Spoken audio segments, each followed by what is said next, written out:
Harry Potter and the 3DGR. Prologue. The discovery of the 3DGR. In the quiet depths of their shared laboratory, Dillon E.T., Arren Sawyer, and Seraphina delved into the mysteries of magical mathematics. Bound by a common curiosity and a thirst for knowledge, the trio embarked on a journey fueled by intellect and intuition. It was Dillon E.T., the Muggle discoverer of the 3DGR, who first conceived the notion of applying the golden ratio to a shape with equal edges but unequal line lengths. With his expertise in both Muggle technology and magical theory, Dillon E.T. brought a unique perspective to their research. Seraphina, once Arren Sawyer's clairvoyant familiar, lent her alchemical insights to the endeavor. Drawing upon her deep connection to the magical realm, she served as the guiding intelligence behind the computations that unveiled the dimensions of the enigmatic shape they sought. And Arren Sawyer, the paragon of leadership, wielded his wand with precision and purpose, weaving spells of creation to manifest the shape into existence. With each flick of his elm wand, infused with the essence of dragon string, Arren Sawyer breathed life into their mathematical musings, transforming theory into tangible reality. As the shape materialized before them, shimmering with arcane energy, Dillon E.T. was struck by a revelation. He saw beyond the physical form of the shape, envisioning its potential to revolutionize magical practices. With a spark of inspiration, he proposed a daring experiment, the creation of synchronic wands bound to the vertices of the shape, tapping into its inherent power and symmetry. With their sights set on the horizon, the trio embraced the challenge that lay ahead. Their quest to forge a second wand for Arren Sawyer, rooted in the principles of the 3DGR, would lead them down a path of discovery and adventure beyond their wildest dreams. And so, with determination in their hearts and magic at their fingertips, Dillon E.T., Arren Sawyer, and Seraphina embarked on a journey that would forever alter the course of magical history. Chapter 1: The Rebirth of Magic. The summer of 1998 was a time of both joy and sorrow in the wizarding world. The echoes of the Second Wizarding War still reverberated through the corridors of Hogwarts' School of Witchcraft and Wizardry, where the scars of battle marred the ancient stone walls. But amidst the devastation, there was hope. Hope for rebuilding, for healing, and for forging a new future from the ashes of the past. Harry Potter stood at the threshold of his childhood home, gazing out at the familiar sight of Privet Drive. The sun hung low in the sky, casting long shadows across the neatly trimmed lawns and tidy suburban streets. It was a scene of suburban normalcy, a stark contrast to the turmoil that had engulfed the wizarding world just months before. As he watched the world go by, Harry couldn't help but feel a sense of restlessness stirring within him. The war was over, Voldemort defeated, but the scars of battle still lingered, both on his body and in his mind. He had faced death and darkness, stood on the brink of despair, and emerged victorious, but at what cost? Turning away from the window, Harry ascended the stairs to his room, where the memories of his past adventures lay scattered amidst the clutter of books, quills, and magical artifacts. Here, in the quiet solitude of his sanctuary, he could reflect on the events that had shaped him, the friends who had stood by his side, and the sacrifices that had been made in the name of love and loyalty. Sitting down at his desk, Harry took out a piece of parchment and began to write, the words flowing from his quill with a sense of urgency born of the knowledge that the world was changing, and he with it. Dear Hermione, Ron, I hope this letter finds you both well. It feels strange to be back at Privet Drive, surrounded by Muggle mundanity after everything that has happened. Sometimes, it's hard to believe that it's all over, that Voldemort is gone for good. But I suppose that's the nature of endings, they give way to new beginnings. I miss Hogwarts, our home away from home, and I miss you both more than words can say. It's strange to think that we won't be returning for another year of classes, another year of adventures. But perhaps it's time for a new chapter in our lives, a chance to explore the world beyond the castle walls. I don't know what the future holds, but I do know that we'll face it together, as we always have. So, here's to new beginnings, to old friends, and to the magic that binds us all. Until we meet again, Harry. With a sense of finality, Harry folded the letter and sealed it with wax, the scar on his forehead tingling faintly as if in acknowledgement of the words he had written. Then, rising from his desk, he made his way downstairs, ready to apparate toward whatever adventures awaited him in the world beyond. Chapter 2, The Memorial of Remembrance. The morning sun rose over Hogwarts School of Witchcraft and Wizardry, casting a warm glow over the grounds where the students and teachers alike gathered in solemn anticipation. It was a day of remembrance, a day to honor the brave souls who had given their lives in the fight against Voldemort and his dark forces. Harry Potter awoke with a sense of anticipation tingling in his scar, a feeling he had come to associate with moments of great significance. Rubbing his eyes sleepily, he rose from his bed and made his way to the window, where he gazed out at the scene unfolding below. In the center of the courtyard stood a scaffolding draped in black cloth, surrounded by a crowd of witches and wizards paying their respects to the fallen. And towering above it all, bathed in the morning light, was the figure of Albus Dumbledore, immortalized in stone. As Harry watched, a sense of awe washed over him. Dumbledore, the greatest wizard of his time, had been a mentor, a friend, and a guiding light in the darkness. And now, his likeness stood as a beacon of hope, a reminder of the sacrifices made in the name of freedom and justice. But it was not just Dumbledore who was being honored this day.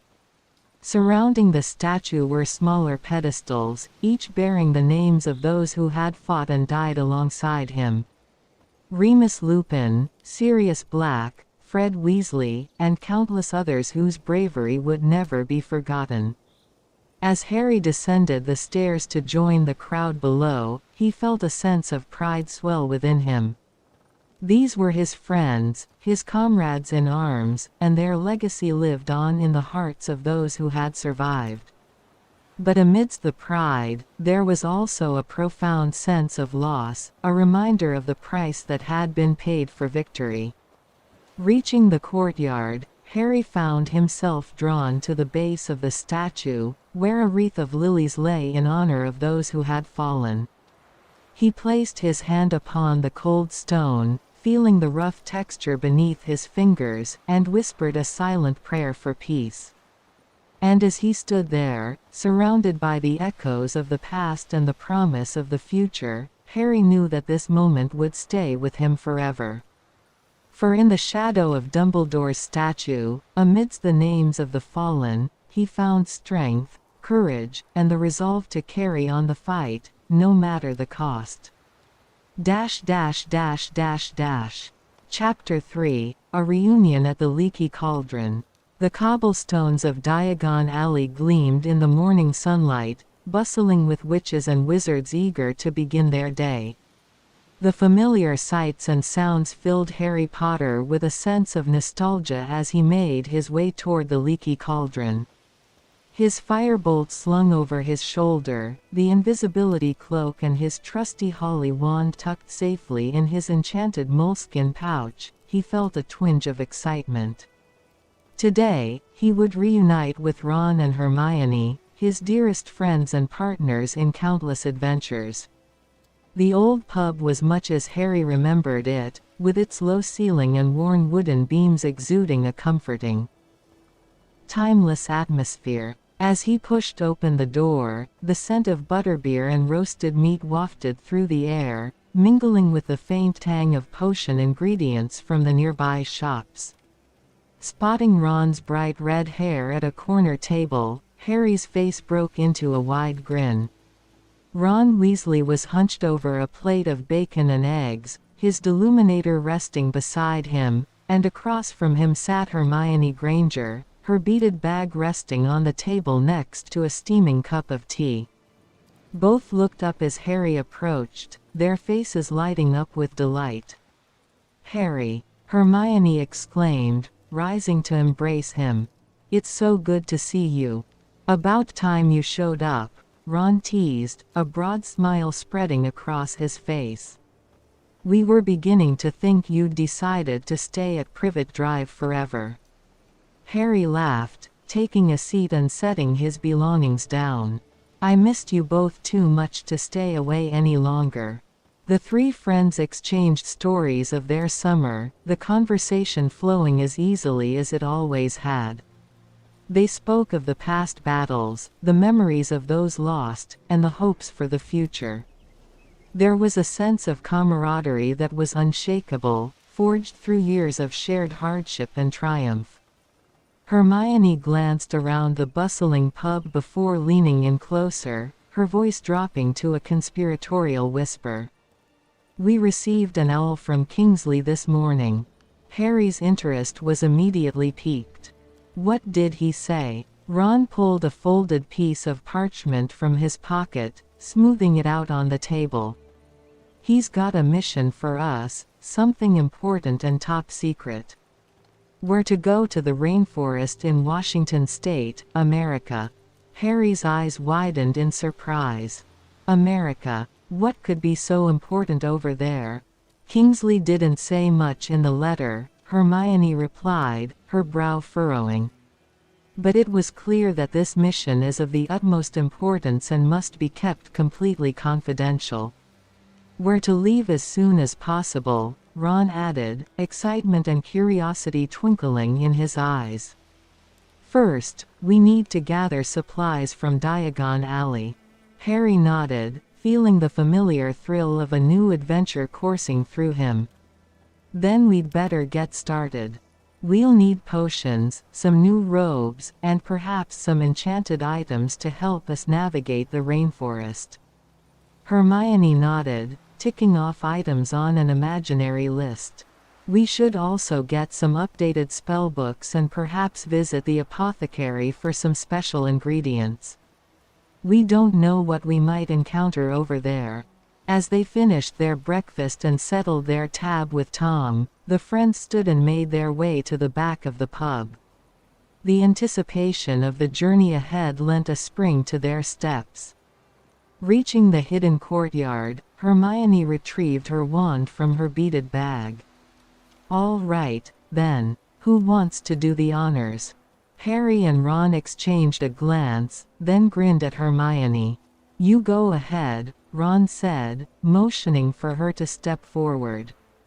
With a practiced flick of her wand, Hermione tapped the familiar sequence of bricks.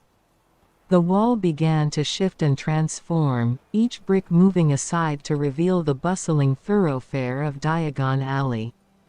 As the last brick slid into place, Harry, Ron, and Hermione stepped forward, ready to begin their preparations for the unknown mission that awaited them. The familiar sights of the alley filled them with a sense of purpose and excitement.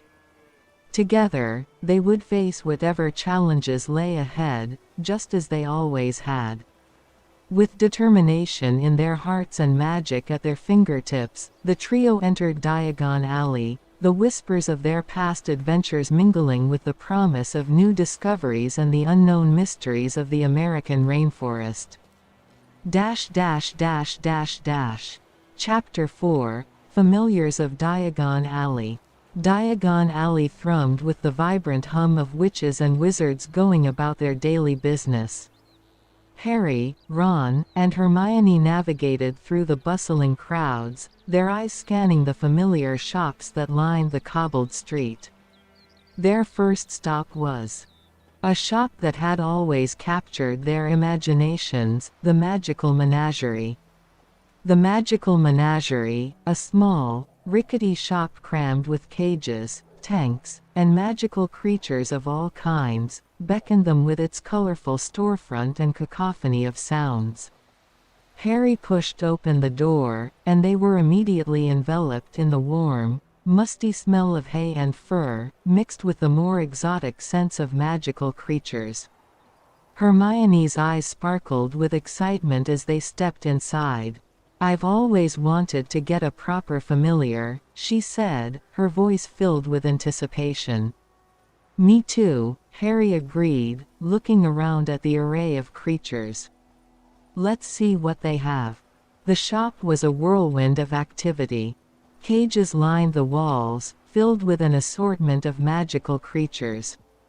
There were screech owls, fluttering golden snidgets, and sleek kneazles.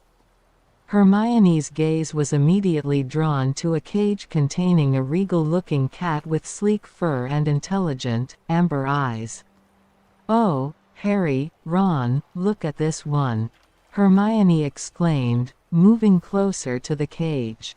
"Isn't she beautiful?" The cat, a half-kneazle with tufted ears and a plume-like tail, regarded Hermione with a penetrating stare. There was an instant connection, a mutual recognition that this was meant to be. "I think she likes you, Hermione," Harry said with a smile. "What will you name her?" Hermione reached into the cage, gently stroking the cat's fur. "I think I'll call her Cleo," she said softly. "Short for Cleopatra." Ron, meanwhile, was exploring the shop with wide-eyed curiosity. He paused at a tank filled with small, glowing creatures that buzzed around like tiny fireworks. The label read, "Fairy Lights," and they cast a shimmering glow over his freckled face. "This place is brilliant," Ron said, turning to Harry.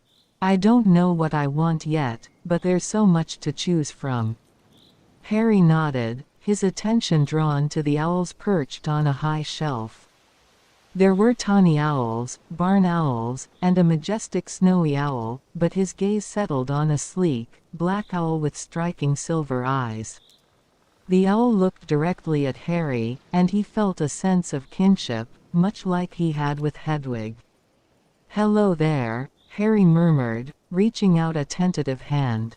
The owl hooted softly and hopped onto his arm with an elegant grace. "I think I'll call you Orion."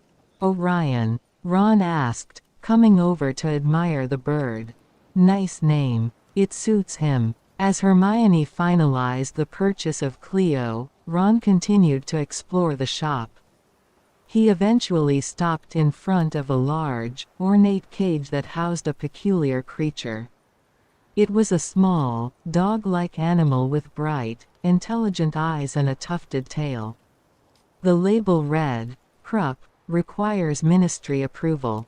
"Look at this, Harry," Ron said, his voice filled with wonder. "A Krupp. They're loyal and fiercely protective. Maybe this is the familiar for me." Harry and Hermione joined him, peering into the cage. The Krupp wagged its tail and gave a cheerful bark, clearly excited by the attention. "I think he likes you, Ron," Hermione said with a smile. "Why don't you ask the shopkeeper about getting approval?" Ron nodded, determined. "I will. This little guy is perfect." After arranging for the necessary paperwork for the Krupp, the trio made their way to the counter. The shopkeeper, a kindly witch with a warm smile, rang up their purchases and gave them each a small bag of treats for their new familiars.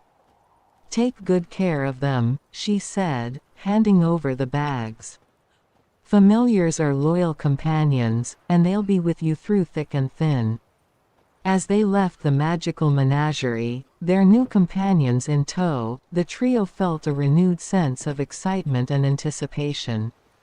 Their journey to the American rainforest awaited, but with Cleo, Orion, and the soon-to-be-approved Krupp by their sides, they felt ready for whatever challenges lay ahead.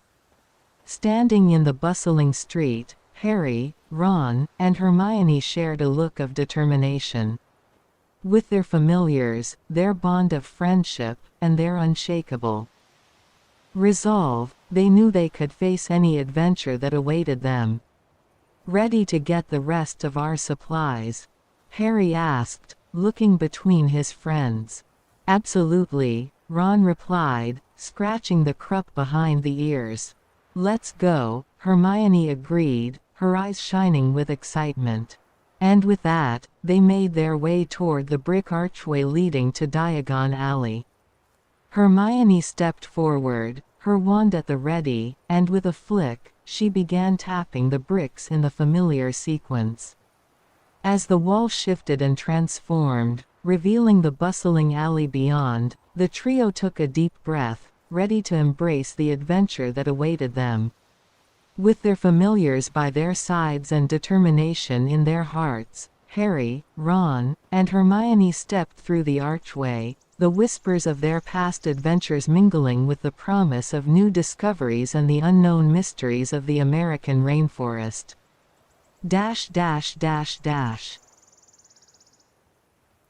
Chapter 5: The Quest for Knowledge. Diagon Alley bustled with activity as Harry, Ron, and Hermione made their way to Flourish and Blots, the famous bookstore that held the key to countless magical secrets. The trio's minds buzzed with anticipation as they stepped through the door, the familiar scent of parchment and ink enveloping them like an old friend. Inside, the shelves towered overhead, packed with books of every size, shape, and color imaginable. Harry's eyes scanned the titles, his heart quickening with excitement at the thought of uncovering hidden knowledge that could aid them in their upcoming journey. "We need to find information on magical creatures and artifacts that are likely to be found in an American rainforest," Hermione said, her voice tinged with determination as she consulted a list she had compiled. "I'll start with the creature section."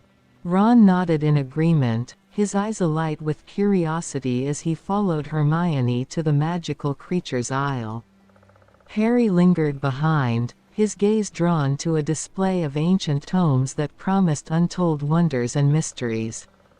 As Hermione delved into the shelves, pulling out book after book on magical creatures native to rainforests, Ron's attention was caught by a particularly dusty volume wedged between two larger tomes. He reached out and pulled it free, revealing a faded cover adorned with intricate runes and symbols. "Look at this, Harry," Ron exclaimed, his eyes wide with excitement as he flipped through the pages. "It's a guide to ancient magical artifacts found in rainforests. This could be exactly what we need." Harry joined him, peering over his shoulder at the illustrations and descriptions contained within the book. Each page held a wealth of information about ancient relics imbued with powerful magic, from enchanted amulets to legendary weapons. "This is incredible," Harry said, his mind racing with possibilities. "If we can locate even one of these artifacts, it could give us a significant advantage in our mission." Meanwhile, Hermione had selected several books on magical creatures, including one titled, "Fantastic Beasts and Where to Find Them, Rainforest Edition." She joined Harry and Ron, her arms laden with books. "I think we've found everything we need," she said, her eyes shining with excitement. "Now, we just need to find a quiet corner to study." They made their way to a cozy alcove tucked away in the back of the store, where Hermione spread out their books on a small table. Harry conjured a flickering candle to provide them with better light, and they settled in to pore over the information they had gathered. For hours, they lost themselves in the pages of magical lore, studying the habits and habitats of creatures they had never encountered before and learning the secrets of ancient artifacts that had been lost to time. As the afternoon sun began to sink lower in the sky, casting long shadows across the bookstore, Harry looked up from his reading, a sense of excitement building within him. "I think we're ready," he said, his voice filled with determination. "With this knowledge, and our familiars by our side, we can face whatever challenges await us in the American rainforest." Ron and Hermione nodded in agreement, their faces reflecting the same steely resolve. Together, armed with knowledge and friendship, they were prepared to embark on their next great adventure. Gathering their books and belongings, the trio made their way to the counter to purchase their selections. As they stepped out into the fading light of evening, a sense of anticipation filled the air. With the secrets of the magical world at their fingertips, Harry, Ron, and Hermione were ready to face the unknown. Their journey awaited, and with each step, they moved closer to uncovering the truth behind the mysteries of the American rainforest. With determination in their hearts and magic in their veins, they set off into the gathering dusk, their minds buzzing with the promise of discovery and adventure that lay ahead. Chapter 6: The Runic Portal. The sun hung low in the sky as Harry, Ron, and Hermione stepped out of the bustling streets of Diagon Alley and into the secluded alleyway where they would disembark towards the next destination. The air was thick with anticipation, a tangible energy that crackled in the air as they prepared to embark on their latest adventure. With a flick of his wand, Harry summoned his firebolt from where it had been safely stowed away, along with his invisibility cloak and holly wand. Ron produced his deluminator and Hermione her trusty beaded bag, each item glowing softly in the fading light. "We need to be quick," Hermione said, her voice urgent as she consulted the map of magical runic sites they had acquired. "The site in Washington state won't remain hidden for long." Harry nodded, his heart pounding with excitement as he mounted his broom and beckoned for his friends to join him. With a shared sense of purpose, they kicked off into the sky, soaring high above the rooftops of London and into the vast expanse of the night. The journey was swift but exhilarating, the wind whipping through their hair as they streaked across the starlit sky. Below them, the lights of the city dwindled to a distant glow, replaced by the tranquil darkness of the countryside. As they neared their destination, Harry spotted a faint shimmering in the air ahead, like a veil of mist hanging over the forest below. With a sense of determination, he angled his broom downwards, leading the way towards the hidden site. As they descended through the dense canopy of trees, the air grew thick with magic, pulsing with an ancient energy that seemed to permeate the very earth itself. Harry could feel the power of the runic site calling out to him, drawing him closer with each passing moment. At last, they touched down in a small clearing surrounded by towering trees, their branches stretching towards the sky like ancient sentinels guarding a sacred secret. In the center of the clearing stood a stone archway, adorned with intricate runes and symbols that glowed softly in the moonlight. "This is it," Hermione said, her voice barely above a whisper as she gazed upon the portal with awe. "The entrance to the magical runic site."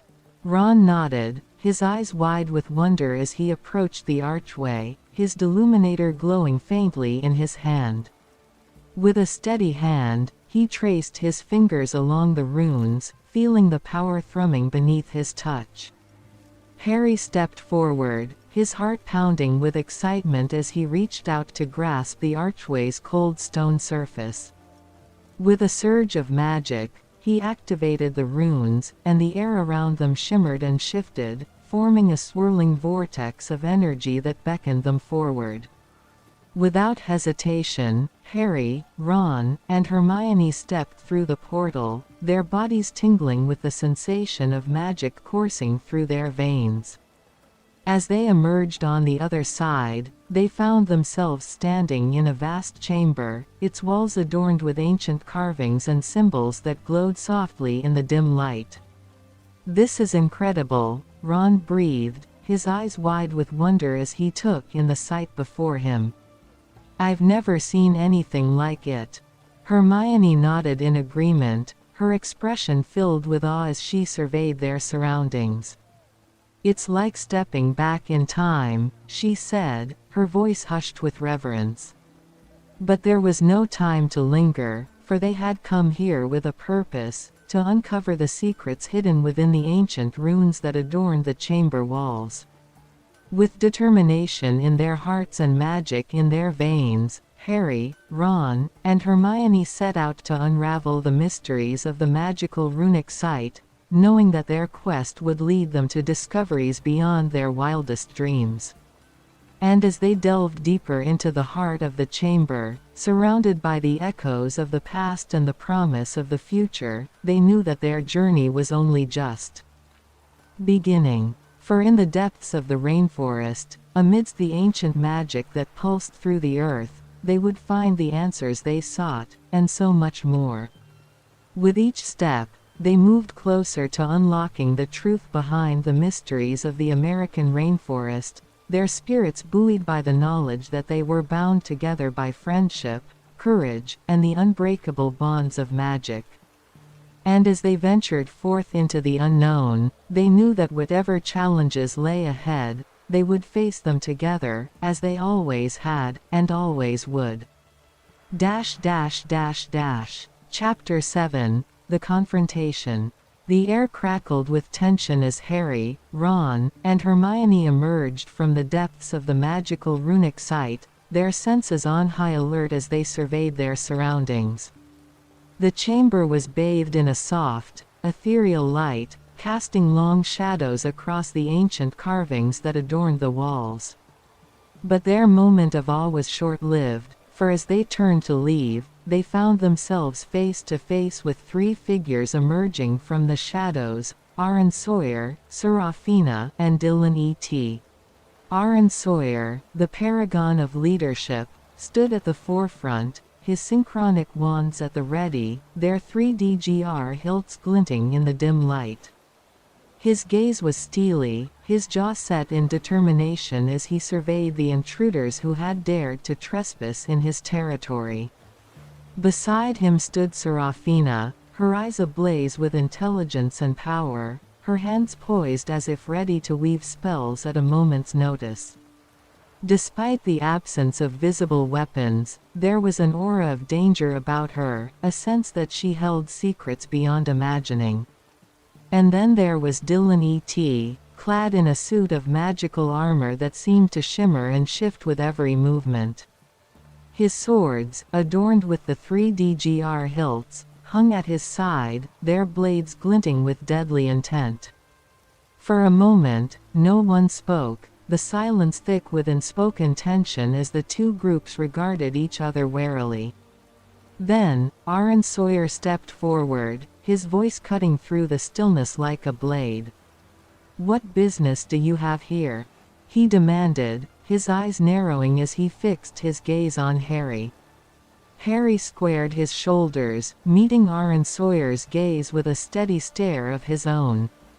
"We seek knowledge," he replied evenly. "Knowledge that may hold the key to defeating a great evil." Arren Sawyer's expression softened slightly at Harry's words, a flicker of understanding passing across his features. But before he could respond, Seraphina stepped forward, her voice calm yet tinged with warning. "The secrets of this place are not easily obtained," she said, her eyes flicking from Harry to his companions. "And they come with a price." Hermione frowned, her brow furrowing in confusion. "What do you mean?" she asked, her voice tinged with curiosity. But before Seraphina could reply, Dillon E.T. spoke, his voice echoing through the chamber with a sense of authority that brooked no argument.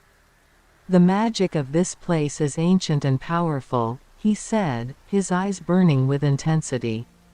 "It is not to be trifled with lightly."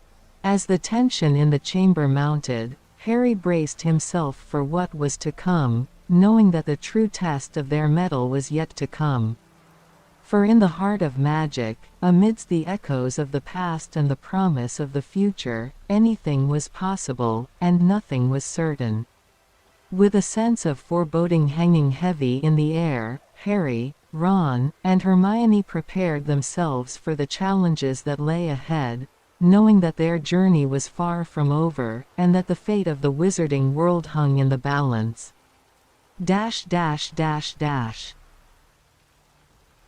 Chapter 8. The Battle Unleashed. As the trio from Hogwarts braced themselves for battle, the ancient stone guardians of the magical runic site stirred from their slumber, their massive forms looming ominously in the rainforest shadows. 8 feet tall and weighing a ton each, the humanoid dinosaur statues radiated an aura of ancient power, their eyes gleaming with a primal hunger for destruction. Arren Sawyer, the paragon of war, stepped forward, his synchronic wands crackling with untold potential. "You have awakened the Guardians," he said, his voice echoing with authority. "Now, you must face the consequences." With a roar that shook the very earth beneath their feet, the stone guardians charged forward, their massive limbs pounding the forest floor with thunderous force. Dillon E.T, wielding his blade forged with deadly precision, dashed to the forefront of the battle, his armor gleaming in the dappled sunlight as he met the guardians head-on. Meanwhile, Seraphina, her hands deftly weaving through the air, unleashed a volley of frost potions that exploded upon impact, encasing the stone guardians in a shimmering layer of ice. The Hogwarts trio, confuddled but determined, cast spells with practiced precision, their wands alight with the sparks of magic as they fought to hold back the advancing tide. Harry summoned bolts of lightning to strike at the guardians' stony forms, while Ron conjured barriers of icy wards off their relentless assault. Hermione, her mind racing with spells and incantations, unleashed devastating charms, her determination unwavering in the face of adversity. As the battle raged on, Arren Sawyer vanished into the canopy above, his keen eyes surveying the chaos below as he sought out a strategic advantage. With each flick of his wands, he unleashed a barrage of unknown spells, their effects shrouded in mystery as he worked to turn the tide of battle in their favor. But despite their combined efforts, the Stone Guardians proved to be formidable adversaries, their ancient magic and unyielding strength testing the limits of the trio's resolve. As the forest echoed with the clash of steel and the roar of spells, Harry, Ron, and Hermione knew that they must dig deep within themselves if they were to emerge victorious. With a defiant cry, they pressed forward, their hearts aflame with the spirit of bravery and determination that had carried them through countless trials before. And as they fought side by side, their bonds of friendship and camaraderie strengthened, their unity becoming their greatest weapon against the forces of darkness that threatened to engulf them. But as the battle reached its climax, with the fate of the magical runic site hanging in the balance, the true test of their courage had only just begun. With the Stone Guardians closing in and Arren Sawyer poised to unleash his most powerful spells, the trio knew that they must steel themselves for the final showdown, a throwdown that would determine the fate of not only their own lives, but the future of the wizarding world itself. The rainforest echoed with the thunderous roar of battle as we faced off against the ancient stone guardians of the magical runic site. My heart pounded in my chest as I gripped my wand tightly, ready to stand beside my friends against this formidable foe. Arren Sawyer, the paragon of war, stood at the forefront of the conflict, his synchronic wands crackling with untold power. With a command that seemed to shake the very earth beneath us, he unleashed a spell of mass paralysis, freezing the advancing stone guardians in their tracks. As the guardians faltered, Dillon E.T rallied us to action, his synchronic swords gleaming in the dim light. Quickly, we must make our escape while the guardians are incapacitated," he urged, his voice urgent yet determined. Seraphina, her presence calming amidst the chaos, suggested we reinforce the paralysis with our own immobilization spells. With a shared nod of agreement, we focused our magic, weaving our spells together to ensure the guardians remained frozen in place. With each incantation, tendrils of magical energy wrapped around the stone guardians, reinforcing Arren Sawyer's spell and securing our path to safety. As the forest echoed with the sounds of battle and the crackle of magic, we made our escape from the magical runic site. With every step, we left behind the echoes of our battle, our hearts filled with relief and determination to face whatever lay ahead. For in the face of adversity, our bonds of friendship and courage would always light the way forward, guiding us towards a brighter future filled with hope and possibility. Chapter 10 Unraveling Mysteries. As the dust settled and the echoes of battle faded into the stillness of the rainforest, Hermione's curiosity burned brighter than ever. She couldn't shake the fascination she felt towards the synchronic wands wielded by Arren Sawyer, the paragon of leadership. Approaching Arren with a mix of determination and reverence, Hermione spoke up, her voice laced with curiosity. "Arren, those synchronic wands of yours are truly remarkable. I've never seen magic quite like it. Could you tell us more about them?"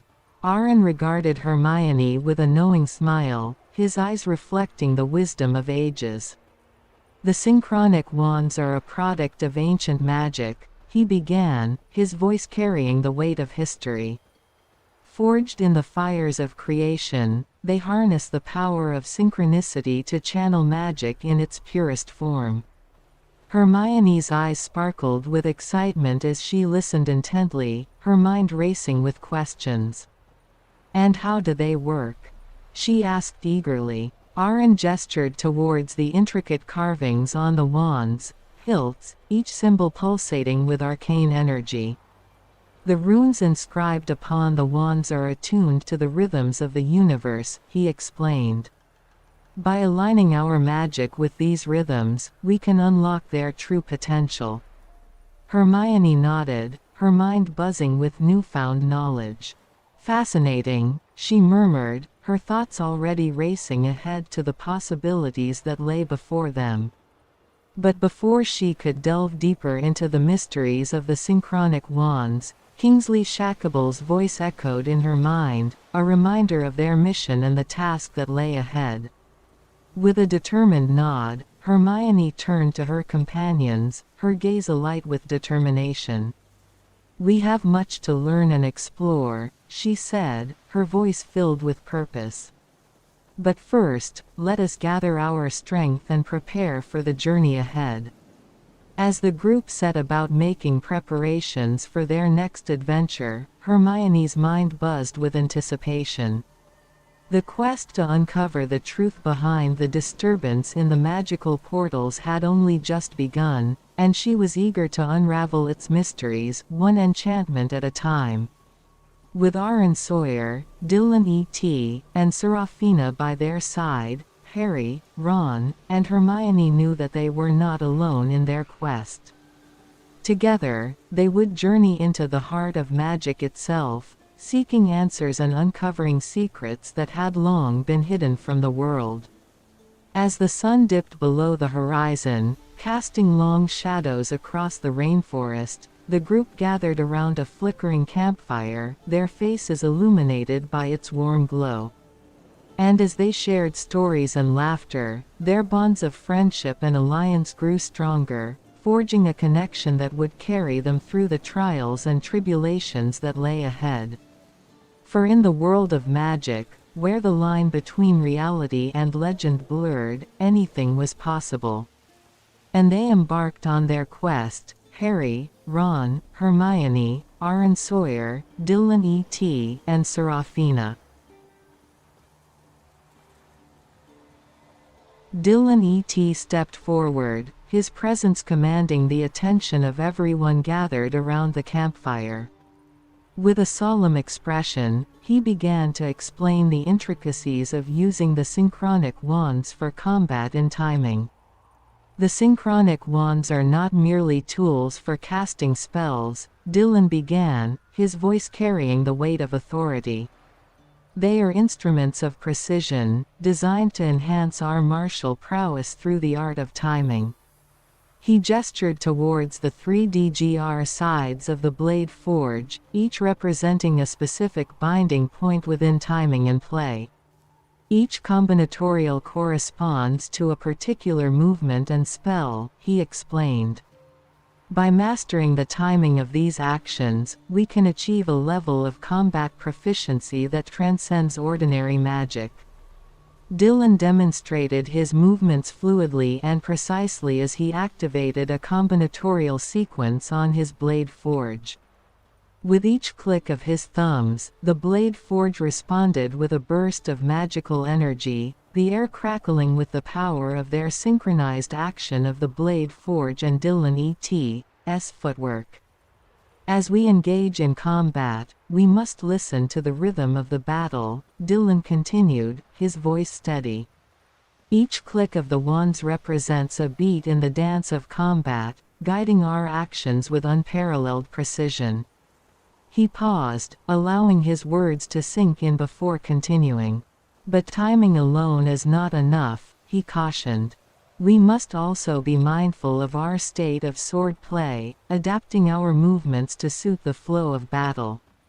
Dillon explained how the combinatorial could be combined in different sequences to execute a variety of techniques, from offensive strikes to defensive maneuvers. With each demonstration, his blade forge's magic came to life, painting a vivid picture of the Synchronic Wands' capabilities in combat. As we hone our skills with the 3DGR, we unlock new possibilities in the art of timing and state of wand play, Dillon concluded, his eyes alight with determination. Together, we will master the rhythm of battle and emerge victorious against whatever challenges may come our way. As the group absorbed Dillon's teachings, a sense of purpose filled the air, their hearts aflame with the desire to rise to the challenge before them.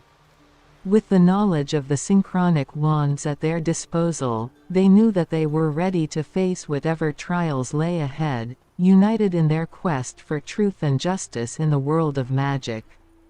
The two trios, Harry Potter, Ronald Weasley, Hermione Granger, Arren Sawyer, Dillon E.T., and Seraphina, sat around the campfire, their faces drawn in contemplation as they discussed the potential villains that could be arriving through the portals. Harry furrowed his brow, his mind racing with possibilities. It's possible that whoever or whatever is behind these disturbances is seeking to exploit the power of the magical runic sites for their own nefarious purposes, he mused, his voice grave. Ron nodded in agreement, his expression grim. But who could be behind it? And why? He wondered aloud, his gaze fixed on the flickering flames. Hermione, ever the voice of reason, spoke up. There are countless dark forces in the wizarding world that would stop at nothing to gain power and control, she pointed out, her tone somber. We must be prepared for anything. Arren Sawyer, his eyes scanning the shadows beyond the campfire's glow, spoke next. It's possible that whoever is behind this has knowledge of the ancient magic that binds the runic sites together, he suggested, his voice tinged with concern. And if they are able to harness that power, they could pose a serious threat to our world. Dillon E.T. nodded in agreement, his expression grave. We must remain vigilant, he warned, his eyes flashing with determination. For the forces we may soon face could be unlike anything we've encountered before. Seraphina, her hands tracing intricate patterns in the air as she spoke, added her own insight. We must also consider the possibility that the disturbance in the portals is not merely a coincidence," she said, her voice tinged with uncertainty. "There may be someone, or something, guiding these events from behind the scenes." As the group contemplated the potential villains that could be lurking on the other side of the portals, a sense of unease settled over them. But with their determination and unity as their greatest weapons, they knew that they would face whatever challenges came their way, ready to defend the wizarding world against the forces of darkness that threatened to tear it apart. As the fire crackled and danced before them, Seraphina's eyes gleamed with an otherworldly light, her voice taking on a mesmerizing tone as she began to speak. "Ah, yes, dear companions," she began, her words weaving a tapestry of ancient knowledge. "Throughout the annals of human history, there have been those who dared to harness the power of runes to wield magic beyond imagination." Her voice resonated with a mystical energy as she recounted tales of legendary figures who had walked the earth, their names whispered in reverence by those who sought to unlock the secrets of the universe. "Behold the seers of old," she exclaimed, her arms sweeping wide as if to encompass the vast expanse of time itself. "From the Oracle of Delphi, who communed with the gods through the sacred runes etched upon her temple walls, to the Norse shamans who carved their spells into the very fabric of reality, their ancient wisdom echoes through the ages." With each word, Seraphina's presence seemed to grow more ethereal, her form shimmering with the faintest hint of magic as she delved deeper into the mysteries of the past. "And let us not forget the wise women of the Celtic Druidic traditions," she continued, her voice tinged with reverence. "They who inscribed their spells upon stones and trees, channeling the very essence of nature itself to work their wonders." As she spoke, images of these ancient practitioners flickered in the firelight, their faces illuminated by the glow of Seraphina's words as she painted a vivid picture of their mastery over the arcane. "But perhaps most legendary of all," she intoned, her voice soft yet commanding, "are the rune masters of ancient Scandinavia, who carved their magic into the very fabric of existence, shaping the world itself with their words and symbols." With a flourish, Seraphina concluded her recitation, her eyes alight with the fire of ancient knowledge. "These, my friends, are but a few of the luminaries who have wielded the power of runes to bend reality to their will," she declared, her voice ringing with authority. "And their legacy lives on in the magic that courses through our veins, waiting to be awakened by those who dare to seek its secrets." Chapter 11, The Oracle's Revelation. With a collective sense of determination, the group of wizards and witches stood at the edge of the magical runic site, their wands held aloft as they prepared to teleport to their next destination, the ancient ruins of Delphi in Greece. As the familiar sensation of magical transportation washed over them, they felt the world shift and blur around them, until finally, they emerged amidst the crumbling columns and weathered statues that marked the sacred grounds of the oracle. The air hummed with a palpable energy, as if the very stones themselves were infused with the wisdom of centuries past.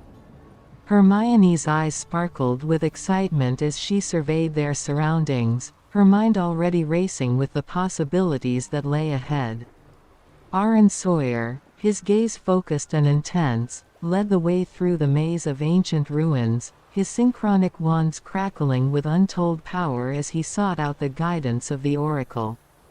Dillon E.T, his blade forge at the ready, scanned the horizon for any signs of danger, his senses keenly attuned to the slightest hint of malevolent magic. And Seraphina, her presence calming amidst the chaos, closed her eyes and reached out with her senses, seeking the subtle whispers of the universe that might reveal the secrets they sought. As they ventured deeper into the heart of the ruins, the air grew thick with anticipation, until finally, they reached the sacred chamber of the oracle, a place where the veil between worlds was said to be thinnest, and the wisdom of the ages flowed like a river. With bated breath, they approached the ancient stone altar that stood at the center of the chamber, its surface inscribed with runes and symbols of power. Hermione's fingers traced the intricate carvings, her mind buzzing with excitement as she sought to unlock the secrets they held. Arren Sawyer, his voice steady yet tinged with reverence, spoke the words of invocation that would call forth the oracle from the depths of the beyond. And then, with a rush of wind and the shimmering of light, the oracle appeared, a figure cloaked in mystery and shadow, her eyes alight with the wisdom of the ages. "Speak, O oracle," Arren Sawyer intoned, his voice echoing through the chamber. "We seek your guidance in these troubled times, for we face an unknown threat. Zero." The oracle regarded them with a gaze that seemed to pierce through the very depths of their souls, her voice echoing with the weight of centuries as she spoke. "The threads of fate weave a tangled web, my children," she intoned, her words carrying the weight of prophecy. "Beware the darkness that seeks to engulf you, for it is a force born of chaos and despair." As she spoke, images flickered in the air before them, visions of a shadowy figure cloaked in darkness, its eyes gleaming with malevolence as it sought to sow discord and destruction in its wake. "The adversary you seek is cunning and powerful," the oracle continued, her voice somber yet resolute. "But fear not, for the light of truth shall guide your path, and the bonds of friendship shall be your greatest strength." With a final word of warning, the oracle vanished into the ether, leaving the group to ponder the weight of her words as they prepared to face the challenges that lay ahead. And as they emerged from the sacred chamber, their resolve stronger than ever, they knew that their quest was far from over. For in the heart of darkness, amidst the echoes of prophecy and the whispers of fate, the true test of their courage had only just begun. Chapter 12, The Celtic Circle. The group of 6 wizards and witches stood on the rugged cliffs of Ireland, the wind whipping through their hair as they surveyed the ancient landscape spread out before them. In the distance, the rolling hills were dotted with the remnants of Celtic ruins, their stones weathered by centuries of time yet still pulsing with the magic of old. Arren Sawyer, his synchronic wands crackling with energy, led the way, his keen eyes scanning the horizon for any signs of the elusive Celtic druid circle. Seraphina followed close behind, her cloak billowing in the wind as she prepared her potions and enchanted tricks for whatever challenges lay ahead. Dillon E.T, clad in his enchanted armor and wielding the blade forged with deadly precision, scanned the landscape for any signs of danger, his senses sharp and attuned to the slightest hint of malevolent magic. And Harry, Ron, and Hermione, their wands at the ready, stood shoulder to shoulder, their determination unwavering as they prepared to confront whatever awaited them in the depths of the Celtic wilderness. As they ventured deeper into the heart of the ancient landscape, the air grew thick with the hum of magic, until finally, they stumbled upon the entrance to the Celtic Druid Circle, a ring of weathered stones, their surfaces carved with intricate runes and symbols of power. With a shared nod of determination, they stepped into the circle, their footsteps echoing against the ancient stones as they prepared to unlock the secrets that lay within. But as they delved deeper into the heart of the circle, they soon realized that they were not alone. Dark figures lurked in the shadows, their eyes gleaming with malice as they prepared to unleash their own brand of chaos upon the world. With a shout of warning, Dillon E.T sprang into action, his blade forge flashing in the dim light as he engaged the enemy with deadly precision.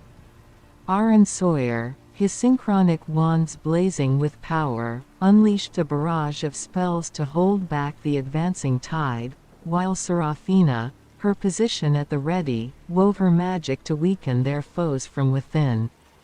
Harry, Ron, and Hermione, their wands alight with the sparks of magic, fought side by side, their spells and incantations echoing through the air as they sought to protect their friends and vanquish the forces of darkness that threatened to engulf them.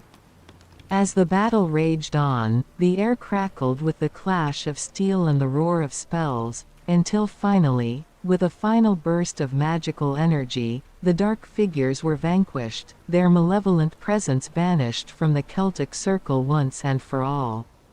With the threat neutralized, the group paused to catch their breath, their hearts pounding with the adrenaline of battle yet their spirits soaring with the knowledge that they had triumphed against all odds.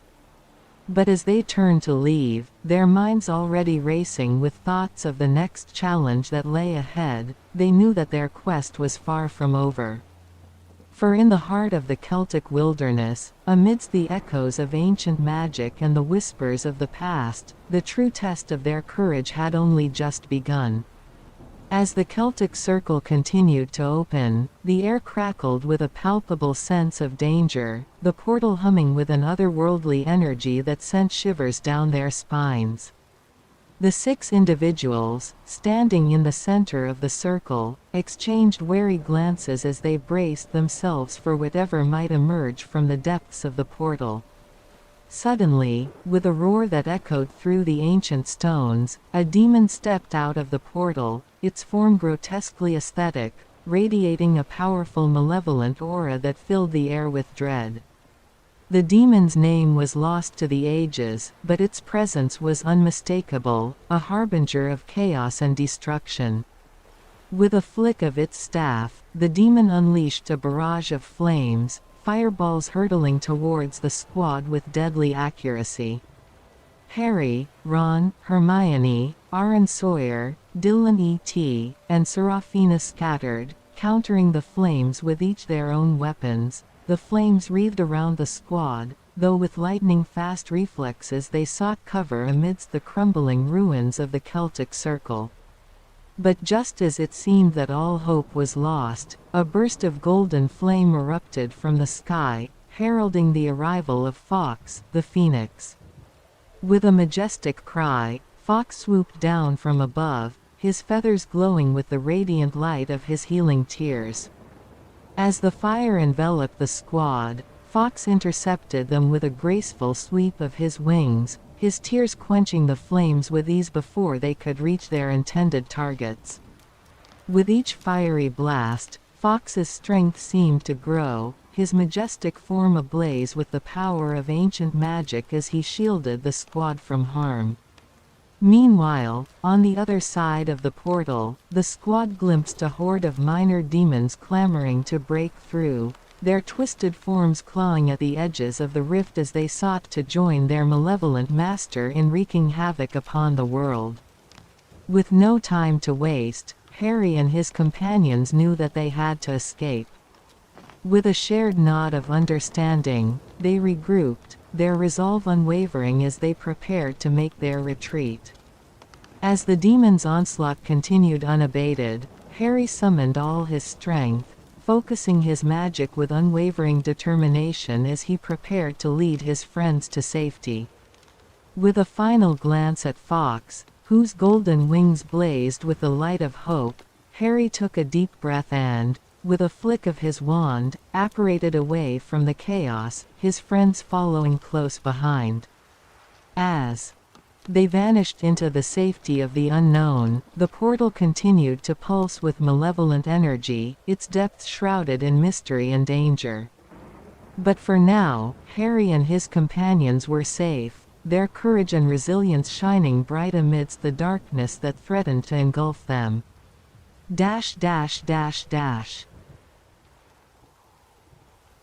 Chapter 13 Return to the Ministry. The grand halls of the Ministry of Magic buzzed with activity as Harry Potter and his companions made their way through the bustling corridors, their hearts heavy with the weight of their recent trials.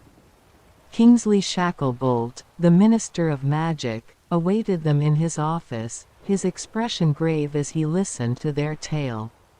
Minister Shacklebolt, Harry began, his voice steady despite the lingering echoes of their encounter with the malevolent demon. We have returned from our mission to investigate the disturbances in the magical runic sites.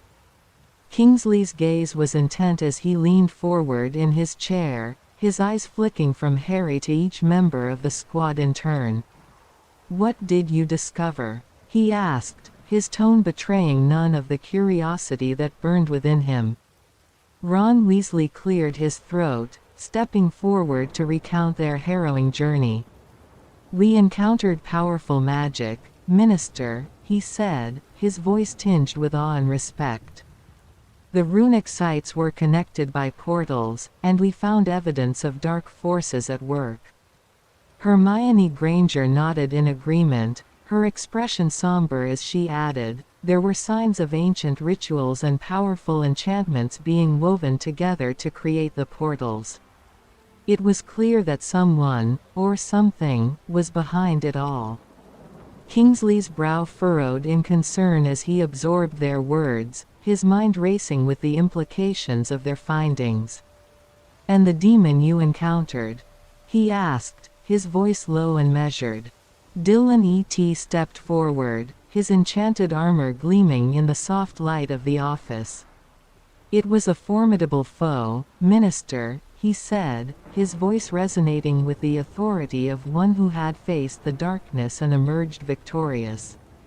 "But with Fox's help, we were able to hold it off long enough to make our escape." Arren Sawyer, his synchronic wands at the ready, nodded in agreement. "Indeed," he said, his eyes burning with the fire of determination. "But the threat remains. We must act swiftly if we are to prevent further incursions into our world." Kingsley's gaze softened as he regarded the members of the squad before him, his admiration for their bravery and resilience evident in his expression.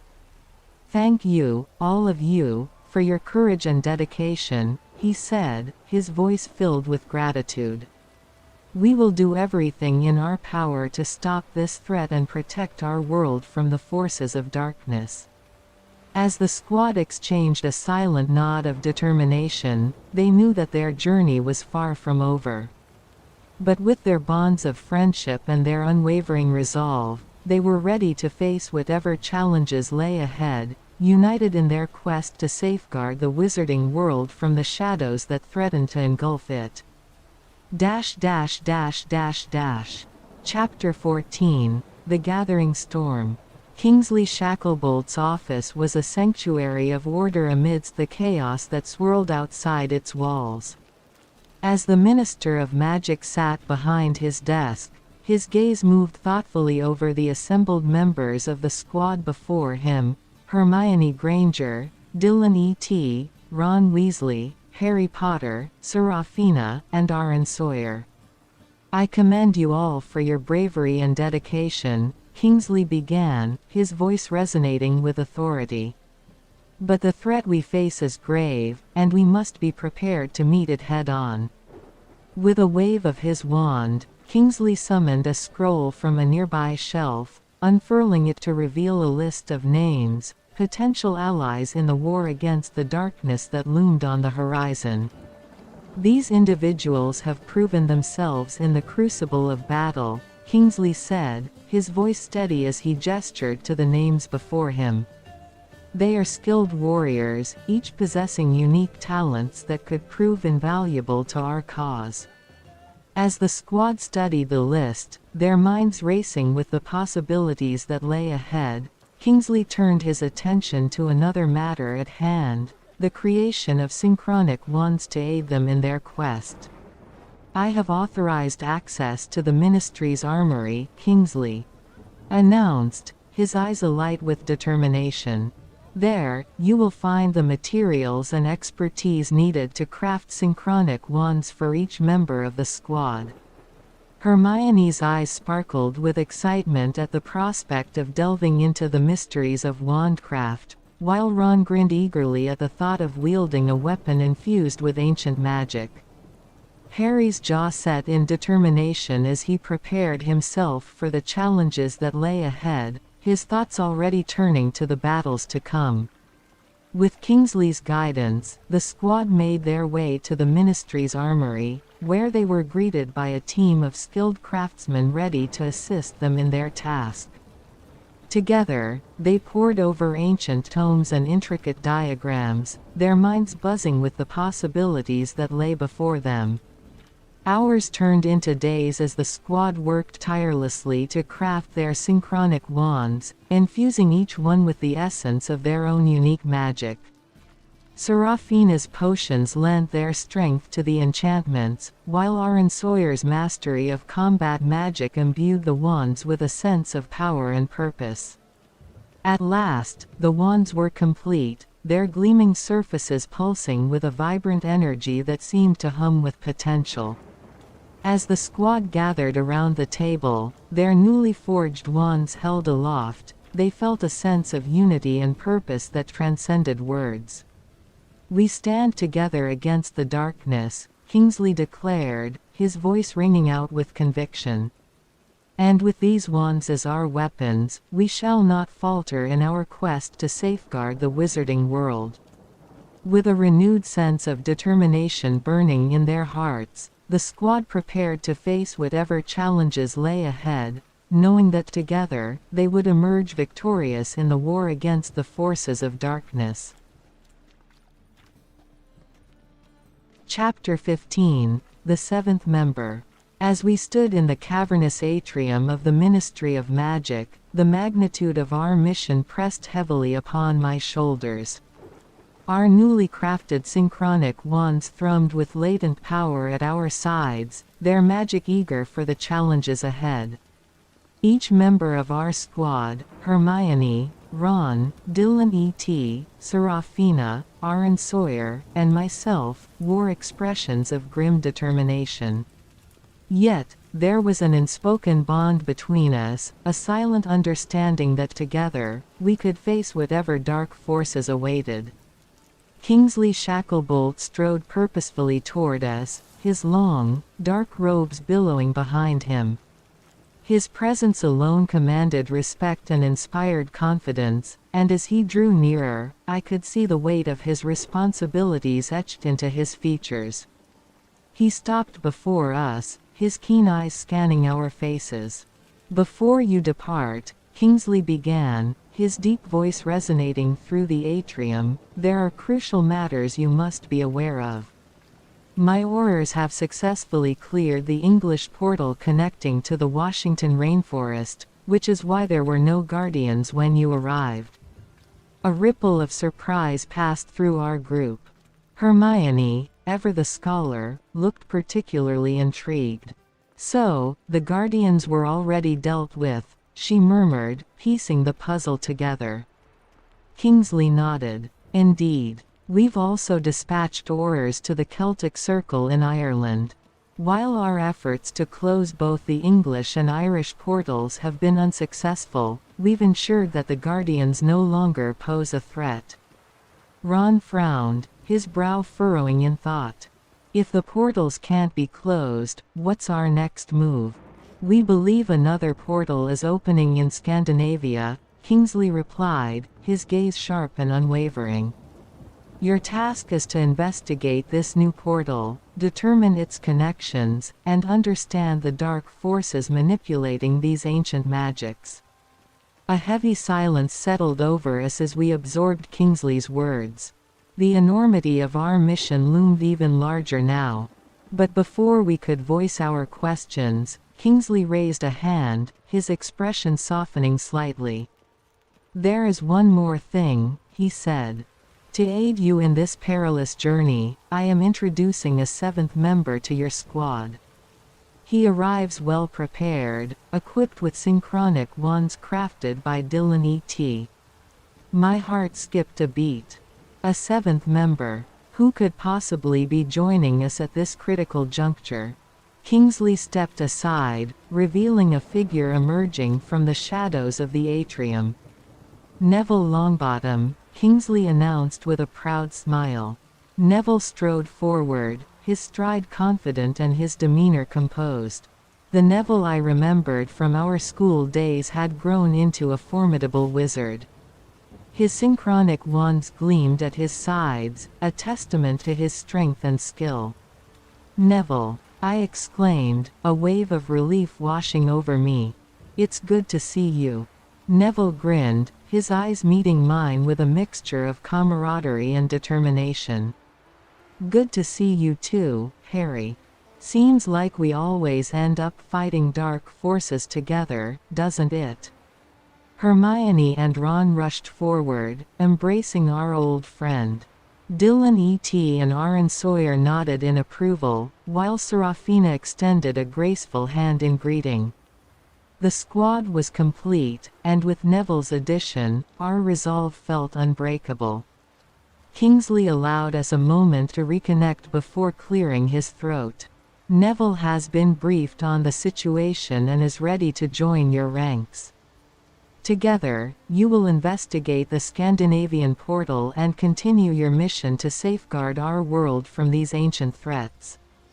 With a final nod, Kingsley left us to our preparations. As we gathered our gear and checked our wands, the gravity of our task settled in. But now, with Neville by our side, our chances of success seemed brighter. "We should get moving," I said, shouldering my pack. "The sooner we reach Scandinavia, the better." Neville's eyes shone with the same determination that fueled us all. "Ready when you are, Harry." We made our way out of the ministry, our footsteps echoing with purpose. The journey ahead would be fraught with danger, but united in our cause and fortified by our synchronic wands, we were prepared to face the darkness together. Chapter 16, Midsummer Solstice. The Scandinavian sky was painted with hues of twilight as we approached the clearing where the midsummer solstice celebration was in full swing. The air was filled with the sounds of laughter, music, and the crackling of bonfires. Wizards and witches from all corners of the magical world had gathered here, their robes flowing in the gentle summer breeze, their faces illuminated by the golden glow of the setting sun. Our arrival had gone unnoticed amidst the revelry, and for a moment, I was struck by the beauty and serenity of the scene. The vibrant colors of the festivities, the aroma of magical delicacies, and the enchanting melodies created an atmosphere of pure joy and camaraderie. Yet, beneath this veneer of celebration, I sensed a palpable tension, an undercurrent of anticipation for what lay ahead. As we made our way through the crowd, my eyes caught sight of various magical creatures mingling with the guests. House elves darted between tables, serving trays of food and drink. Centaurs stood at the edges of the clearing, their wise eyes observing the proceedings with a quiet dignity. Even a few merpeople had made their way to the shore of a nearby lake, their haunting songs adding to the magical ambiance.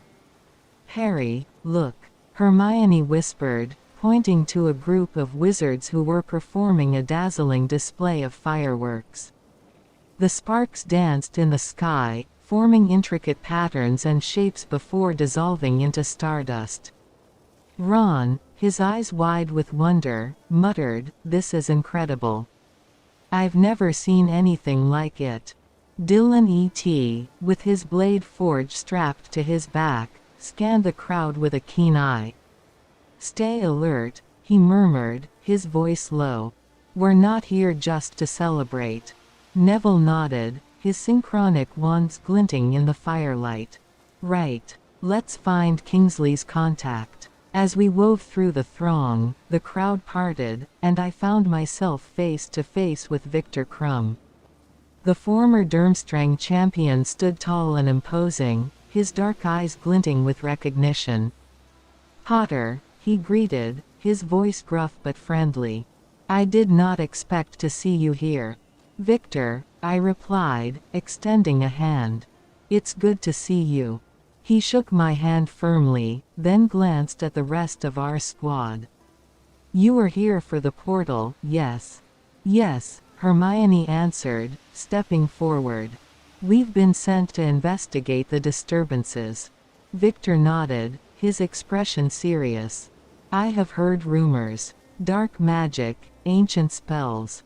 You must be careful. That's why we're here, Ron said, his jaw set with determination. Victor's gaze lingered on Neville. Longbottom, I see you have become quite the wizard. Synchronic Wands, impressive. Neville flushed with pride. Thanks, Victor. We're ready for whatever comes our way. As we spoke, a hush fell over the crowd.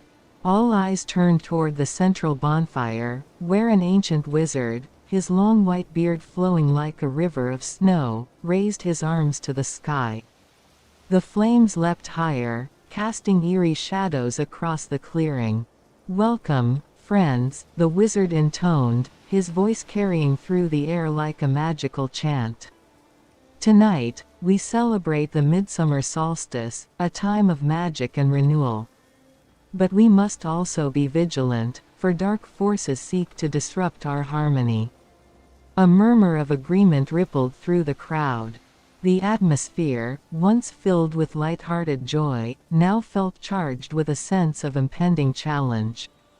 We will remain vigilant, Victor assured us, his eyes locking with mine. But tonight, let us also find strength in our unity. As the celebration continued, we stayed close, our senses heightened. Music and laughter surrounded us, but our minds were focused on the task. Ahead, I caught glimpses of familiar faces, witches and wizards who had fought bravely in the war against Voldemort. Their presence here, mingling with magical creatures and ancient beings, filled me with a renewed sense of purpose. Harry, Hermione whispered, her eyes shining with a mix of excitement and concern. Do you think we're ready? I met her gaze, feeling the weight of her question. We have to be, Hermione. Whatever comes next, we'll face it together. As the night wore on, the celebrations reached their zenith. A colossal dragon, its scales shimmering with every color of the rainbow, soared overhead, breathing streams of fire that painted the sky. The crowd erupted in cheers, their spirits lifted by the spectacle. In that moment, amidst the magic and wonder of the midsummer solstice, I felt a surge of hope. We were not alone in this fight. With Victor by our side and the bonds of friendship and magic uniting us, we were ready to face the challenges ahead. The portal awaited, its secrets hidden in the shadows. But as I looked around at my friends, at the wizards and witches who had gathered here to celebrate and protect our world, I knew we had the strength to prevail. To Scandinavia, I murmured, feeling the weight of destiny settle on my shoulders. Let's see what the night has in store for us. Chapter 17, Shadows of Durmstrang. The cool Scandinavian night air whipped around us as we flew, our broomsticks cutting through the darkening sky. Below, the dense forest stretched out like a patchwork quilt, its shadows deepening as the last rays of sunlight vanished behind the distant mountains. Victor Krum, now headmaster of Durmstrang, led the way with a determined expression, his silhouette outlined against the twilight. Stay close, Victor called over his shoulder, his voice barely audible above the wind. We must reach the outskirts of the school before nightfall. We followed in tight formation, the hum of our brooms harmonizing with the rustling of leaves far below. The tension from the midsummer solstice celebration had not left us, it had merely shifted focus. Now, our mission was clear, and the eerie reputation of Durmstrang loomed ahead like a specter. After a journey that felt both swift and interminable, Victor signaled for us to descend. We touched down on a rocky outcrop, the forest still thick around us, but the towering spires of Durmstrang visible in the distance, silhouetted against the starry sky. "We walk from here," Victor announced, dismounting his broom. "The school grounds are protected by ancient wards that prevent any magical approach." We stowed our brooms and gathered our bearings. The path leading to Durmstrang was narrow and winding, flanked by twisted trees whose branches seemed to reach out like skeletal fingers. The air was heavy with the scent of pine and earth, and an uncanny silence pressed down upon us. "Let's go," I said, my voice sounding unnaturally loud in the stillness. We set off, Victor leading the way with a sure stride, his wand tucked into his belt. The deeper we ventured into the forest, the more oppressive the atmosphere became.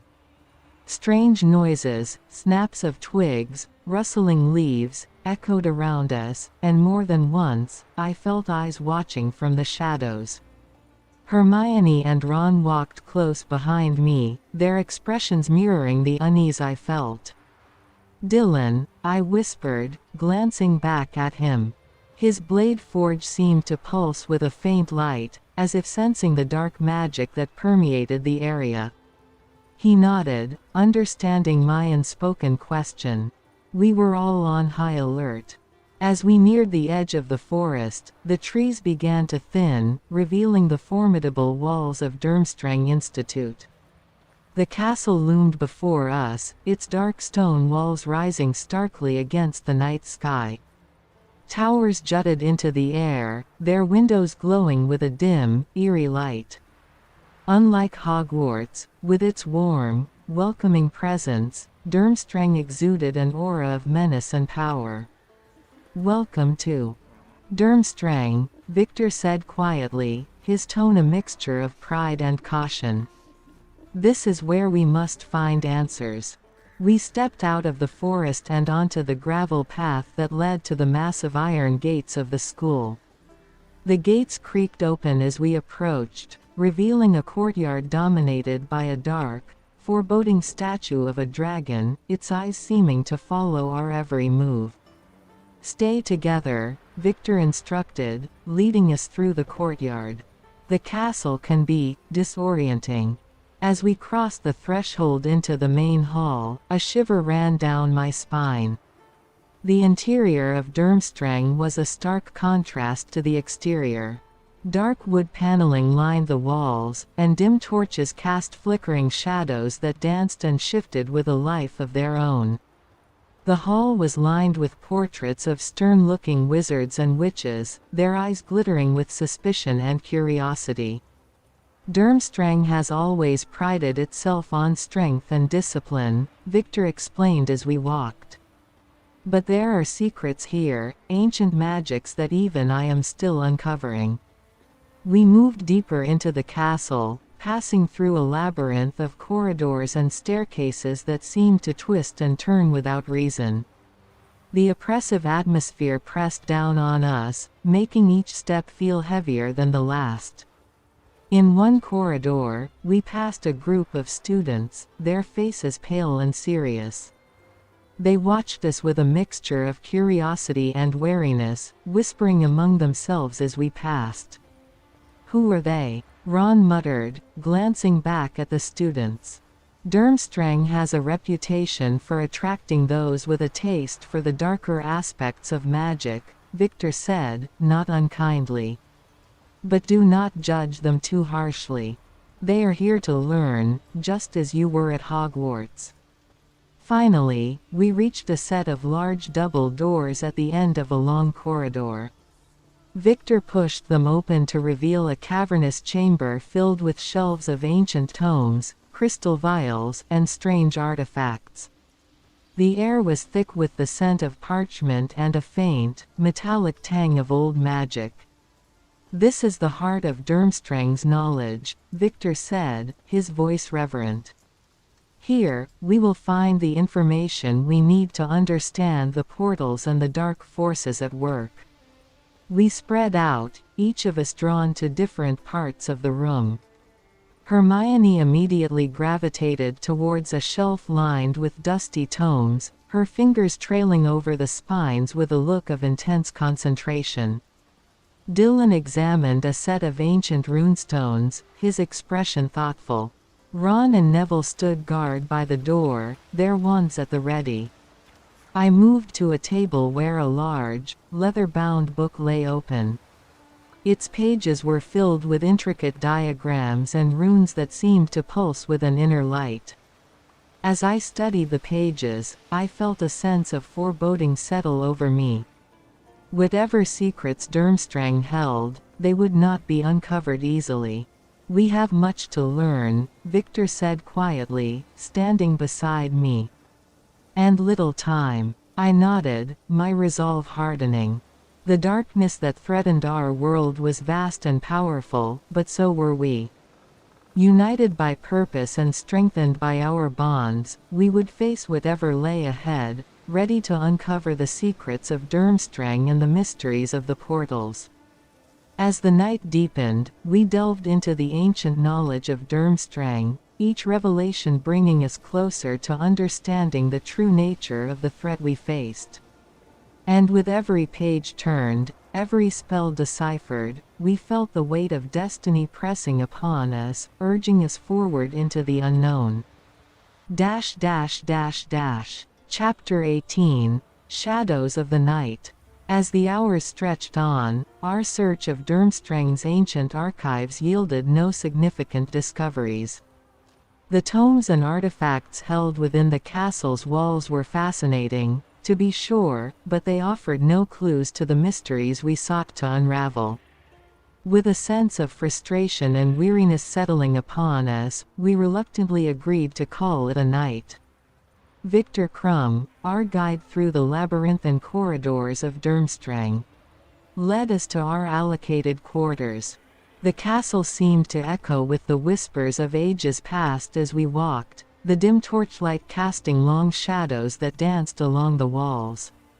"Here we are," Victor announced, stopping before a set of ornate wooden doors. "Your rooms for the night. Rest well, my friends. Tomorrow, we continue our search." We divided into 3 groups, each of us grateful for the chance to rest and regroup. I found myself paired with Ron once more, a comforting presence at my side as we entered our designated chamber. The room was spacious, yet somehow suffused with a sense of gloom. Heavy drapes covered the windows, blocking out the moonlight and casting the chamber into shadow. The air was cool and musty, tinged with the faint scent of ancient magic. Ron threw himself onto one of the twin beds with a sigh, his eyes weary from the day's events. "Well, that was a bust," he muttered, running a hand through his hair. I nodded in agreement, sinking into the plush armchair by the fireplace. "At least we're safe here, for now," I said, trying to muster a sense of optimism. Across the castle, Seraphina and Hermione settled into their own quarters, their conversation low and murmured. They, too, had found little to glean from Durmstrang's archives, but their determination remained unshaken. In another part of the castle, Dillon and Arren Sawyer explored their surroundings, their keen eyes searching for any signs of hidden knowledge. The air around them seemed charged with an electric energy, as if the very walls of Durmstrang held secrets waiting to be unlocked. As the night wore on, exhaustion settled over me like a heavy blanket. The events of the day replayed in my mind, each twist and turn of our journey etched into my memory. Yet, even as sleep beckoned, I couldn't shake the feeling of unease that lingered in the air. With a sigh, I closed my eyes, letting the darkness envelop me. Tomorrow would bring new challenges, new mysteries to unravel. But for now, I allowed myself to succumb to the embrace of sleep, trusting in the strength of my friends and the bonds that united us in our quest. As I drifted off into dreams, the shadows of Durmstrang whispered their ancient secrets, and the echoes of centuries past seemed to fade into the stillness of the night. Chapter 18, The Midnight Coup. Harry jolted awake, his heart pounding in his chest. He lay still, listening intently. The silence of Durmstrang's imposing castle was pierced by the distant sound of footsteps and whispered incantations. He quickly glanced around the room, confirming that Ron and Hermione were also awake, their faces etched with concern. Without a word, the trio grabbed their synchronic wands, their tips glowing faintly in the dark. They slipped quietly out of their quarters, the heavy stone walls and dimly lit corridors of Durmstrang casting eerie shadows. As they rounded a corner, they nearly collided with Dillon E.T, Arren Sawyer, and Seraphina, who were also alert and ready. "Did you hear that?" Harry whispered urgently. Arren nodded, his face grim. "Someone's here," Arren replied. "And they're not friendly." Before they could react further, the corridor ahead exploded in a burst of light and sound.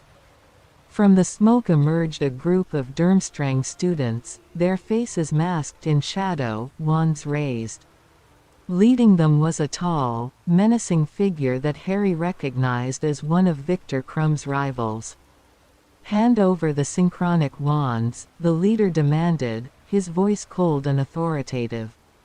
"Viktor Krum's reign ends tonight." Harry's squad tightened their grips on their wands, their expressions steely. "You'll have to take them from us," Harry retorted, stepping forward. With a sneer, the Durmstrang leader flicked his wand, sending a jet of green light hurtling toward Harry. He blocked it just in time with a quick shield charm, and the corridor erupted into chaos. Spells flew in all directions, illuminating the dark hallways with flashes of red, blue, and green. The Durmstrang students moved with coordinated precision, their non-synchronic wands crackling with power. But Harry and his squad had the advantage of synchronic wands, which responded to their every thought and movement with unparalleled agility. Ron faced off against two Durmstrang students, his wand flashing as he deflected their curses. "Expelliarmus!" he shouted, disarming one of his opponents with a swift flick of his wrist. Hermione, meanwhile, was engaged in a fierce duel with another student, her spells sharp and precise. She cast a series of rapid stunners, forcing her opponent to retreat. Dillon E.T and Arren Sawyer fought side by side, their synchronic wands moving in perfect harmony. Dillon's technological expertise merged seamlessly with Arren's magical prowess, creating a formidable defense. Seraphina's alchemical abilities added a unique edge, her wand emitting bursts of energy that disoriented the attackers. Harry found himself dueling the leader, their wands locked in a deadly dance. The air crackled with energy as they exchanged powerful curses. "You won't win this," the leader snarled, his eyes blazing with determination. "We'll see about that," Harry shot back, summoning all his strength. He cast a powerful expulso charm, sending the leader crashing into the stone wall with a resounding thud.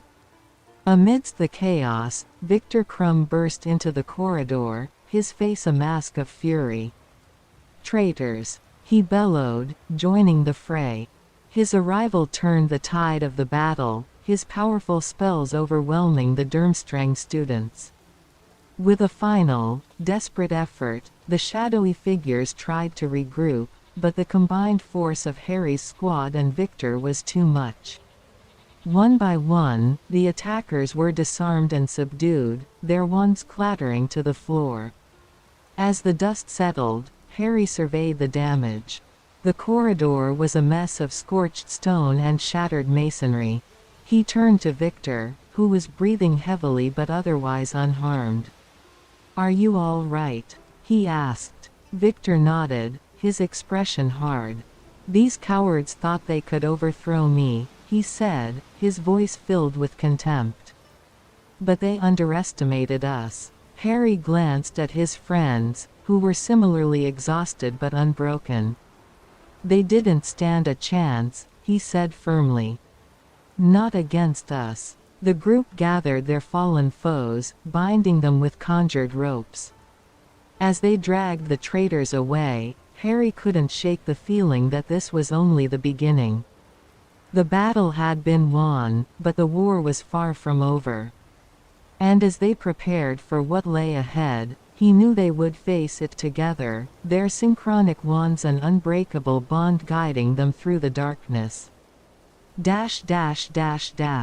Chapter 19, Truths Unveiled. The dimly lit chamber deep within Durmstrang's dungeons was cold and damp, the air thick with tension. Harry, Ron, Hermione, Dillon E.T, Arren Sawyer, and Seraphina stood against the rough stone walls, their eyes fixed on Viktor Krum. He stood at the center of the room, his expression a mask of grim determination. Before him, the captured Durmstrang traitors were bound to sturdy wooden chairs, their eyes flickering with defiance. Viktor held a small vial of veritaserum, the clear, viscous liquid inside shimmering ominously in the torchlight. He stepped forward, his gaze piercing the leader of the group, a tall student with a cruel sneer. "Enough games," Viktor said coldly. "You will tell us everything." The leader spat on the ground, his sneer widening. "I will tell you nothing." Viktor uncorked the vial with a decisive flick of his wrist and approached the leader. With a swift movement, he forced the student's mouth open and administered 3 precise drops of veritaserum. The leader's sneer faded, replaced by a blank, docile expression. Viktor stepped back, his eyes never leaving the student. "Who orchestrated this coup?" Viktor demanded. The leader's voice was monotone, stripped of its former malice. "A sorcerer. A powerful one. He promised us power and control over Durmstrang." Viktor's brow furrowed. "Who is this sorcerer? What is his name?" The leader's eyes glazed over. "I do not know his name. He kept his identity hidden. We only ever saw his shadow, heard his voice." Harry exchanged a tense glance with Hermione. They needed more. "What else do you know about this sorcerer?" Hermione asked, stepping forward. "He possesses ancient magic," the leader responded, his tone flat. "He can summon creatures from other realms. Demons, he called them. They are the source of the portals." Dillon E.T.'s eyes narrowed thoughtfully. "What do these demons do? How are they connected to the portals?" The leader's head lolled slightly as he answered. "The demons guard the portals, controlling who passes through. They seek something, but I do not know what. The sorcerer told us to create chaos, to weaken Durmstrang from within." "Why Durmstrang?" Viktor's voice was low, dangerous. "The sorcerer needs a stronghold. Durmstrang's magical defenses and isolation make it ideal," the leader replied. "He plans to expand his influence, to use the portals to reach other magical schools and places of power." Arren Sawyer stepped closer, his voice calm and measured. "How many more of you are working with this sorcerer?" "There are many," the leader admitted. "More than you know. Some are hidden, waiting for the signal. Others have already infiltrated other places." Harry's heart pounded. This was worse than they had feared. "How do we stop him?" he asked, his voice edged with urgency. The leader's eyes flickered with a hint of frustration, as if grappling with the veritaserum's hold. "I do not know," he finally said. "He is too powerful. He has been planning this for years." Viktor clenched his fists, a dark cloud of anger passing over his face. "We will find him," he vowed. "We will stop him." Ron, who had been silent until now, spoke up. "Do you know anything about his plans? Any weaknesses?" The leader's head lolled again. "The sorcerer is cautious. He has no known weaknesses. He operates from the shadows, always one step ahead." Hermione stepped forward, her voice soft but insistent. Anything at all. Any detail could help. The leader's eyes unfocused as he struggled to remember. There is a place. A hidden chamber beneath Durmstrang. The sorcerer spoke of it once. He said it holds secrets, old magic. Perhaps a clue lies there. Victor nodded, determination hardening his features. We will find this chamber. And we will uncover his secrets. The group left the dungeon, their minds racing with the new information. As they ascended the stone steps back to the castle's main floors, Harry couldn't shake the feeling of impending danger. The sorcerer was out there, powerful and elusive. But they had a direction. They would find the hidden chamber and uncover the sorcerer's secrets, no matter the cost. As they prepared for what lay ahead, Harry felt a sense of unity among his friends. Together, with their synchronic wands and unwavering resolve, they would face the darkness and bring the truth to light. The battle was far from over, but they were ready. Chapter 20, The Path to Peril. The early morning sun cast a pale light over Durmstrang's rugged landscape. Inside the castle's grand hall, the group assembled, their expressions a mix of determination and trepidation. Victor Crumb stood apart from the others, his posture rigid with the weight of his responsibilities. He looked at his friends, a flicker of regret crossing his face. "Dillon, are you sure about this?" Victor asked, his voice rough with concern. Dillon E.T. nodded firmly, his eyes gleaming with certainty. "The hidden chamber is a misdirection. We need to go to the portal, the magical runic site. That's where we'll find the answers." Harry, Hermione, Ron, Seraphina, and Arren Sawyer stood by Dillon, their synchronic wands ready. The air hummed with a sense of urgency, the weight of their mission pressing heavily upon them. Victor sighed, his broad shoulders slumping slightly. "I wish I could go with you, but I need to secure Durmstrang. If more traitors are hiding, I must root them out." Hermione stepped forward, her voice gentle yet resolute. "We understand, Victor. Durmstrang needs you. We'll find the sorcerer and stop him." Victor nodded, his eyes meeting each of theirs in turn. "Be careful. This sorcerer is dangerous. And watch each other's backs."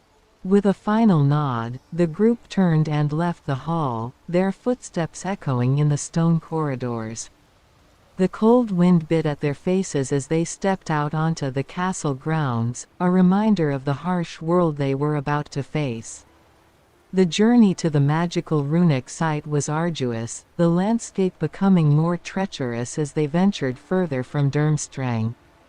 Snow crunched underfoot, and the forest around them seemed to close in, the trees like silent sentinels watching their progress. "How much further?" Ron asked, his breath misting in the frigid air. "Not far now," Dillon replied, his eyes scanning the horizon. "We're almost there." As they neared the site, the atmosphere grew even colder, an unnatural chill settling over them. In the distance, the runic magical site loomed, its ancient stones etched with glowing runes. But their path was blocked. A large group of hooded, robed figures emerged from the shadows, their faces hidden beneath dark hoods. Each sorcerer was accompanied by an infernal demon familiar, grotesque creatures wielding weapons that glowed with a malevolent light. The demons, towering and menacing, moved with an unnatural grace, their eyes burning with infernal fire. The sorcerers and their familiars formed a formidable barrier between the squad and the portal. Harry gripped his wand tighter, his heart pounding in his chest. "Looks like they were expecting us." Hermione's eyes narrowed, her mind racing. "We can't fight them all. We need a plan." Dillon stepped forward, his presence commanding. "We'll have to break through. Stay close and be ready for anything." The sorcerer's leader, a tall figure with an aura of dark power, stepped forward. "You should not have come here," he intoned, his voice echoing ominously. "We have no choice," Arren Sawyer replied, his voice steady. "We need to reach the portal." The leader laughed, a cold, mirthless sound. "You will not succeed. Our master's plan is already in motion." Seraphina's eyes blazed with determination. "We'll see about that." The group tightened their formation, their synchronic wands raised. The air crackled with energy as the two sides faced off, tension thick in the frigid air. The demons snarled, their weapons at the ready, eyes locked on their prey. As the first rays of the sun struggled to break through the thick clouds, the scene was set for an epic confrontation. The squad stood their ground, their resolve unyielding. The leader raised his hand, and the demons advanced, weapons gleaming with infernal power. Harry's heart pounded as the clash began, spells and weapons lighting up the bleak landscape. The battle was fierce, the air filled with the sounds of magic and steel. In the chaos, Dillon's voice rang out, clear and commanding. "Stay together. Protect each other." But the sheer number of their foes was overwhelming. The sorcerers and their demon familiars pressed forward, their assault relentless. Just as it seemed they might be overrun, a blinding light erupted from the center of the battlefield. The chapter ended on an intense cliffhanger, the outcome of their desperate fight hanging in the balance. The squad, driven by the need to uncover the truth and save their world, stood united against the dark tide, their determination unshaken. The battle for the magical runic site had begun, and the future lay in the balance.